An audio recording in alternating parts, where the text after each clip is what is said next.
Salam müəllimlər, hər vaxtınız xeyir olsun. Söz verdiyim kimi sizlərlə bugün nəzəriyyə bölməsinə aid olan xanə, xanənin xətti, xanə xarici və xanənin ölçüsünə görə növləri haqqında danışacağıq.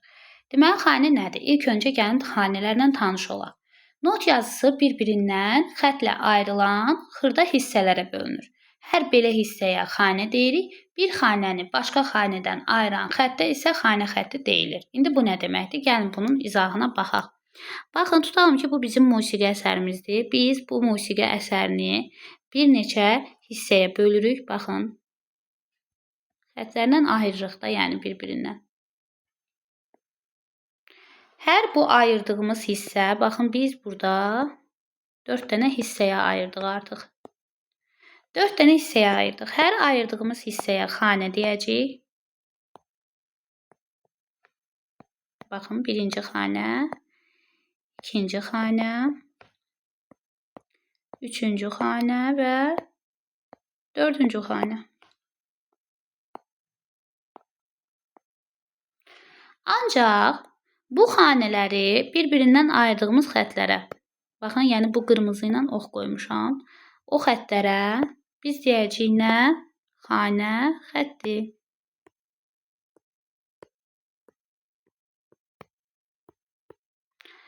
Və qaydamızda da deyildiyi kimi xanə xətti bir xanəni digərindən ayırmağa xidmət eləyir. Xanədən tanış olduq. İndi gəlin istəyirəm biz nəyə baxaq? Deməli, xanələr ölçülərinə görə də müxtəlif olurlar. Misal üçün, gəlin göstərək. Normalda xanənin ölçüsünə görə 4 növü var. Bunlar hansılardır müəllim? İzah eləyək. Deməli, bir var sadə ölçülü xanələr. Bir var mürəkkəb ölçülü xanələr. Bir var qarışıq ölçülü xanələr. Bir də var dəyişkən ölçüyə malik olan xanələr. Bunlar nə deməkdir? Sadə xanə 2 və yaxud da 3 hissəli xanələrə deyilir. Mürəkkəb ölçülü xanə 2 dənə eyni ölçüdə olan və yaxud da artıq da ola bilər, sadə xanənin birləşməsindən əmələ gəlir. Amma eyni ölçü olmalıdır. Qarışıq ölçülü xanələr isə müxtəlif ölçüdə olan sadə xanələrin birləşməsindən əmələ gəlir. Yəni, bu 2 də ola bilər, 3 də ola bilər. Yəni, artıq orada verilən saydan asılı olacaq bu.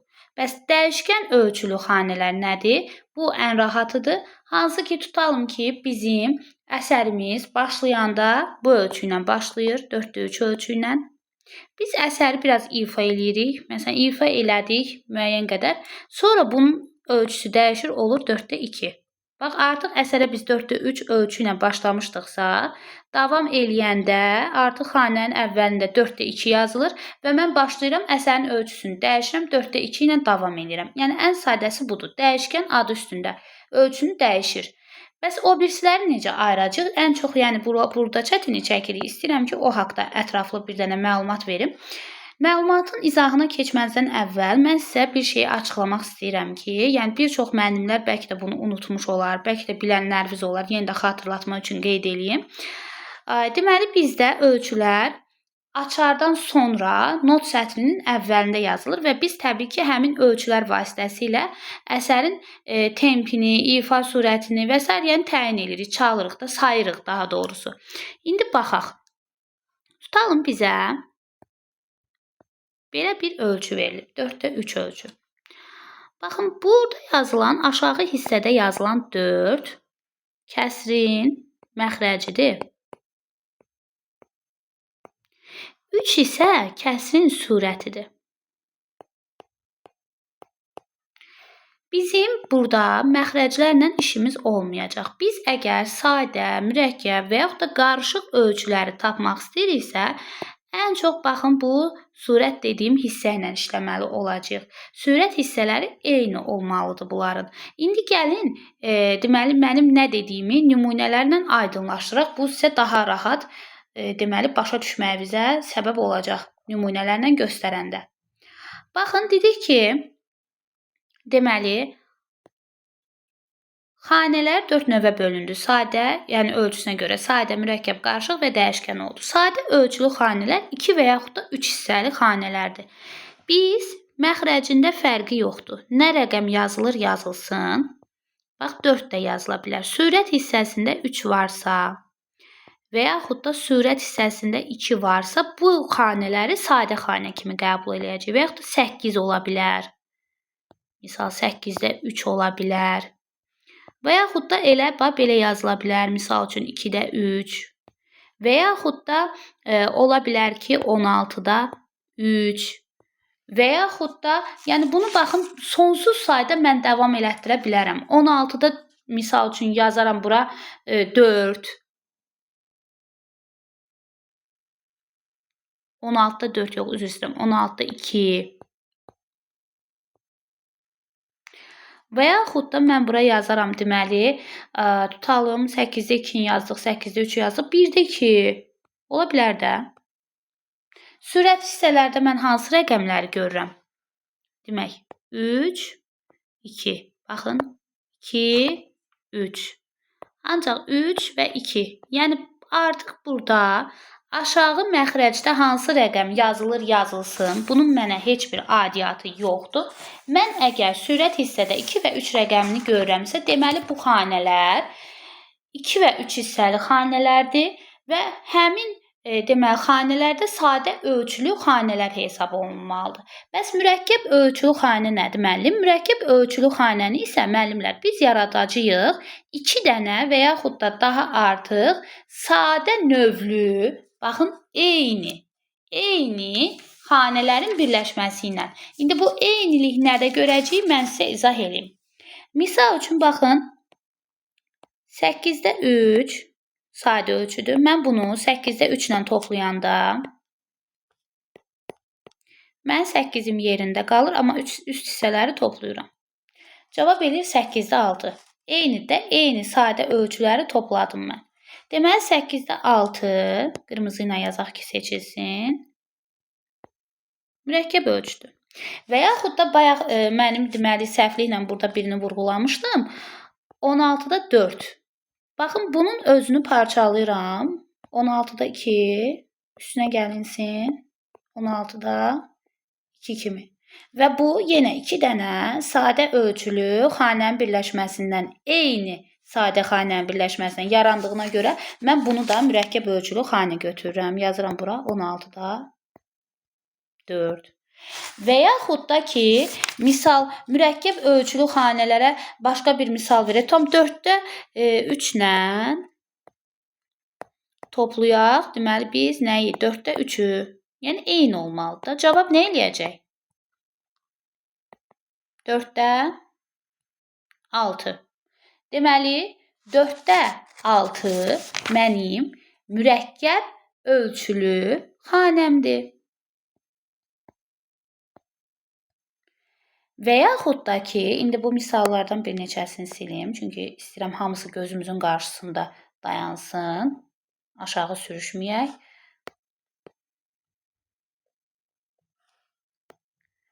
Və yaxud da ki, mənə verə bilər ki, tutaq, versin nə? 16-da 6 versin.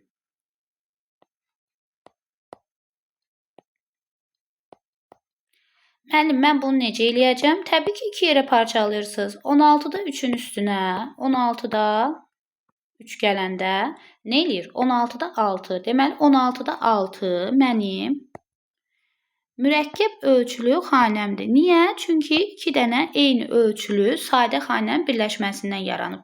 16-da 3 bizim sadə ölçülü xanəmizdir. Sonra və yaxud da mənə verə bilər ki, demək bunu silək. Və yaxud da misal mənə versin biraz daha maraqlı 16-da 12.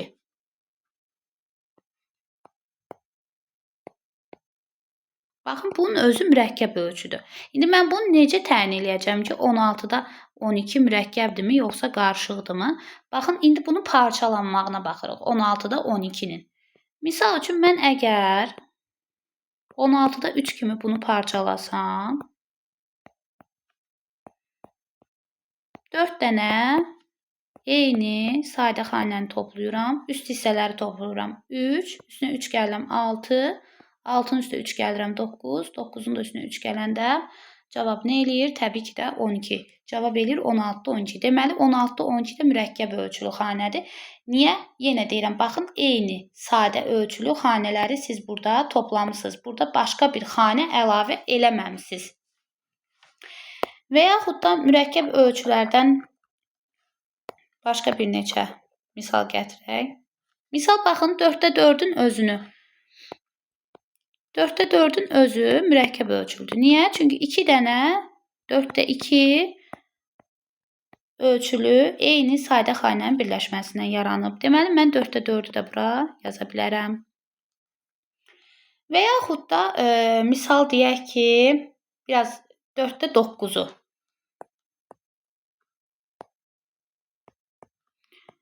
Bunu necə tapacam? 4-də 3, üstünə gəlinsin 4-də 3, üzərinə gəlinsin 4-də 3 kimi. 3, 3, 3. 3 dənə 3-ü toplayanda mənə 9 rəqəmini verir. Deməli, 4-də 9 mürəkkəb ölçülü xanəmizdir. Yəni, bunu biz bu formada sonsuza qədər davam elətdirə bilərik. Sadəcə olaraq, əgər bizə verilsə ki, məsələn, mürəkkəb ölçülü xanələri seç, həmin xanələri birbaşa alırsınız, sadə ölçülərə bölürsünüz. Misal üçün, bəzən müəllimlərin elədikləri səhvi göstərəcəm. Gətirirlər, məsələn, onlara verib də 4-də 9-u götürür, belə eləyir. 4-də 5, üstünə gəlinsin, misal üçün, 4-də 4. Sən bunu heç bir zaman tapa bilməzsən ki, bu görən mürəkkəb xanədirmi, yoxsa qarışıq xanədirmi? Heç vaxt tapa bilmərsən. Sən bunu sadə ölçülərə ayırmalısan. Baxmalısan ki, görüm nələri toplaya bilərəm. Təbii ki, 3-ləri və bir dənə də 4-də 3-ü toplayarsan, nəticən eləyəcək 4-də 9. Sən də belə qənaətə gələcəksən ki, deməli, əgər mən eyni sadə ölçülü xanələri toplamışamsa, mənim cavabım da mürəkkəb olmalıdır bu ölçü. Sonra gəlin, bax, bir neçə dənə də nümunə göstərək. Nəyə? Misal, qarışıq ölçülü xanələrə. Görək, qarışıq ölçülü xanələri necə ayıra bilərik? Baxın, yazaq. Misal, burada bunu da göyrəklə qeyd eləmək istəyirəm. Misal yazmaq olar 4-də 7. Sonra 8-də 7. Sonra 4-də 11. 4-də 5 və yaxud da 8-də 5. Mavi rənglə yazdıqlarımın hamısı qarışıq ölçülərdir. Mən dəyişkən ölçünü buradan silmək istəyirəm. Çünki onsuz da bunun izahı verildi ki, əgər 2 dənə fərqli ölçü varsa, xanənin daxilində və yaxud da əsərin daxilində deyək, xanənin yox, sətirdə və yaxud da əsərin daxilində 2 dənə fərqli ölçü varsa, artıq burada dəyişkən ölçü demək olacaq bu. Çünki ölçülər dəyişirsiniz. 4-də 3 ilə başlayırsınız. Misal, əsərin bir hissəsində dəyişilir olur. Əsərin deməli, ölçüsü 4-də 2. Buna dəyişkən ölçü deyirlər. Gəlin, indi qarışıq ölçülü xanələrə baxaq ki, bunları necə təyin eləyək. Misal, bizə verib 4-də 7. Deyir, bu mürəkkəb ölçülü xanədir, yoxsa qarışıq ölçülü xanədir? Və yaxud da bu mürəkkəb ölçüdür, yoxsa qarışıq ölçüdür? Baxın, 4-də 7-ni necə tapacam? Birinci, 4-də 7-ni parçalayacam yenə sadə ölçülərə. 4-də 3, üstünə gələcəm 4-də 2, 5 eləyəcək. Onun da üstünə gələcəm 4-də 2. Burada düzdür, 2 dənə eyni ölçü var. Amma baxın, bu hər şeyi pozur. Niyə? Çünki mən demişdim ki, mürəkkəb ölçülü xanələrdə ikisi də eyni ölçü olmalıdır. Və yaxud da 5 dənə orada ölçünü toplamısınızsa, hamısı 4-də 2, 4-də 3 və yaxud da 8-də 2, 8-də 3, 16-da 3, 16-da 2, yəni hamısı eyni rəqəm olmalıdır. Amma siz burada 3 dənə rəqəm toplamısınız. İkisi eynidir, biri başqadır. Bu başqa olanda, başqa sadə ölçü ilə 2 dənə, yəni fərqli sadə ölçünü toplayırsınızsa, artıq burada da buna biz məcburuq ki, qarışıq ölçü deyək. Deməli 4-də 7 qarışıq ölçüdür. Və yaxud da ki, baxın biz bunları sübuta yetiririk də. İndi görək həqiqətənmi bunlar qarışıq ölçüdür. Və yaxud sizə verib 8-də 7. 8-də 7-ni necə tapacaqsınız? Yenə yazacaqsınız. 8-də 3. Üstünə gəlinsin. 8-də 2. Onun da üzərinə gəlinsin. Deməli, yenə 8-də 2. 3-ün üstə 2, 5. 5-in üstə 2 gələndə 7. Deməli, 2 dənə eyni ölçülü sadə xanə olsa da, burada 8-də 3 bunu pozur. Ona görə də mən bunu qarışıq kimi götürməliyəm. Və yaxud da ki, digərlərini gəlin parçalayaq. Bilirəm, maraqlıdır hamı üçün. Misal üçün 4-də 11-i necə tapım? 4-də 11-i tapmaq üçün yenə siz başlayırsınız. Məsələn, belə deyək də, böyük 3 rəqəmindən götürək. 4-də 3, üstünə gəlinsin 4-də 2, eləyir 5. Bunun üstünə gəlirsiniz, bir dənə də tutalım 4-də 2, eləyir 7. Üzərinə bir dənə də 4-də 2 gəlirsiniz, eləyir 9. Onun da üstünə bir dənə 4-də 2 gəlirsiniz, eləyir nə? 11. 4-də 11. Bax, bunların hamısı görürsünüz 1, 2, 3, 4. Bu 4 dənəsi eynidir. Eyni ölçüdür. Eyni ölçü. Amma bu biri fərqlidir.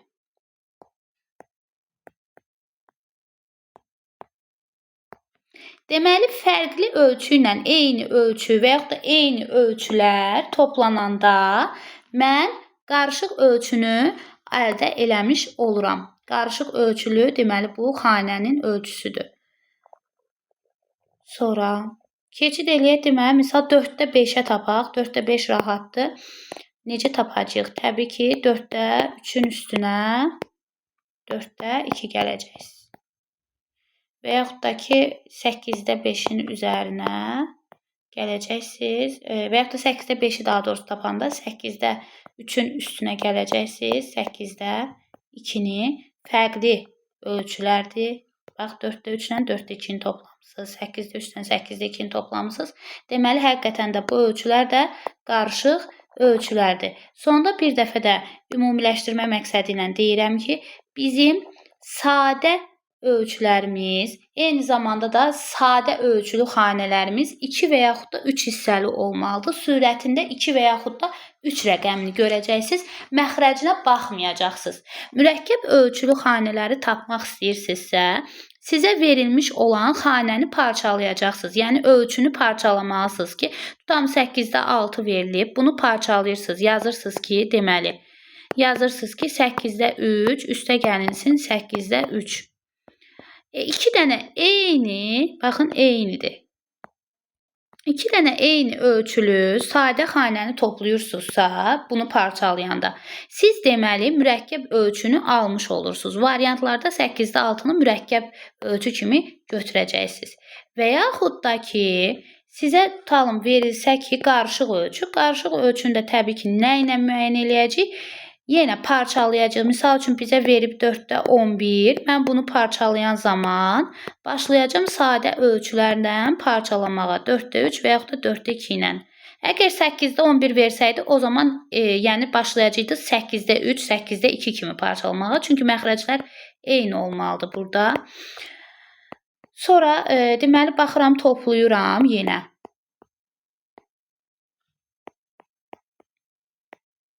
Aha, baxıram ki, burada biri fərqlidir. Amma yerdə qalanların hamısı eynidir. Bir fərqli, bir eyni və yaxud da 5 dənə də eyni ola bilər.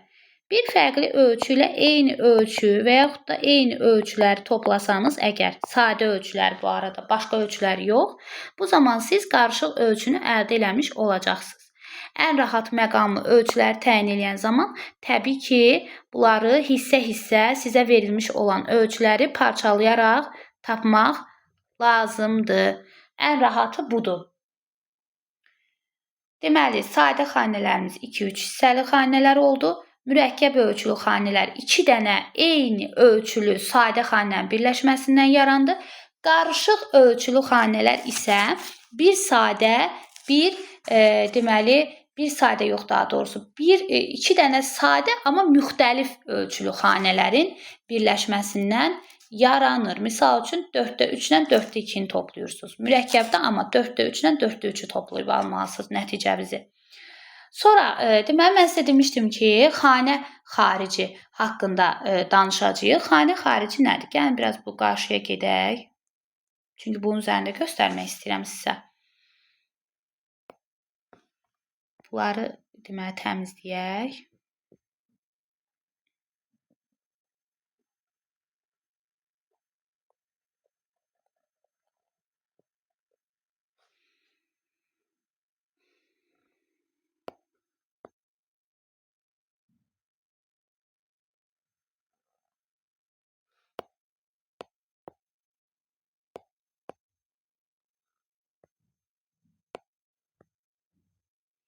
Aha, xanə xarici haqqında danışaq. Bu da olduqca sadə bir mövzudur. Xanə xarici nədir? Deyir ki, əsər əgər hər hansı bir əsər xanənin zəif hissəsindən başlanırsa, buna xanə xarici deyilir. Xanə xaricidə bir və yaxud da bir neçə hissə olur, amma yenə də bu hissələr sonda birləşərək tam ölçünü əmələ gətirirlər. Misal üçün, baxın, belə deyək. Tutalım ki, bizə 4-də 2 ölçü verilib. Yəni, mənim artıq bir xanəmdə olan notların sayı 2 vəyə qədər uyğunlaşmalıdır, sayılmalıdır. İndi mən bura bir neçə not nümunəsi yazacağım. Misal üçün, mənə verilibdir do notu.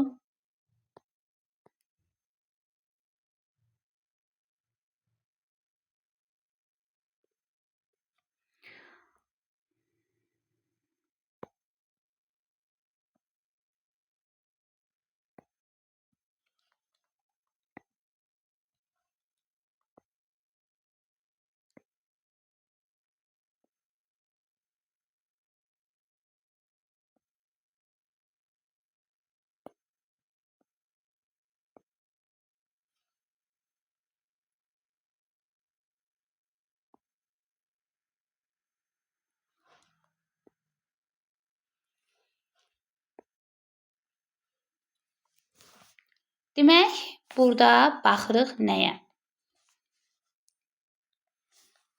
Görürsünüz, burada birinci xanəmdə do notunu yazmışam. Və bu nədir? Çərək notdur və 1 və şəklində sayılır. İkinci hissədə mi notunu yazmışam, çərək notdur. Necə sayılacaq? 1 və sol çərək notdur. 2 və kimi sayılır. Mənim bu xanəm tamdır. Sonra, deməli, yenə 3-cü xanəmə baxıram. Fa notu 1 və yanında da nöqtə olduğuna görə və nöqtə notun uzunluğunu yarısına qədər uzatdığına görə mən buna deyəcəm 1 və 2 və bu da 8-lik notum olduğuna görə və şəklində çalacam bunu. Və sondakı da mən tutam ki, əsərimin sonudursa əgər, bu sonda olan hissə isə olacaqdır yenə 1 və şəklində. İndi baxın, nəyi demək istəyirəm. 4-də 2 ölçüdürsə əgər, burada ən sadə tərzdə deyirəm sizə. Elə olmalıdır ki, notlar, xanələrin daxilində olan notların miqdarı ilə biz ölçünü tamamlaya bilək. Yəni, əsər həmin o xanədəki hissə 2 vəyə qədər sayıla bilsin. Baxın, mən bunu 2 vəyə qədər saya bilirəm. Bunu da saya bilirəm.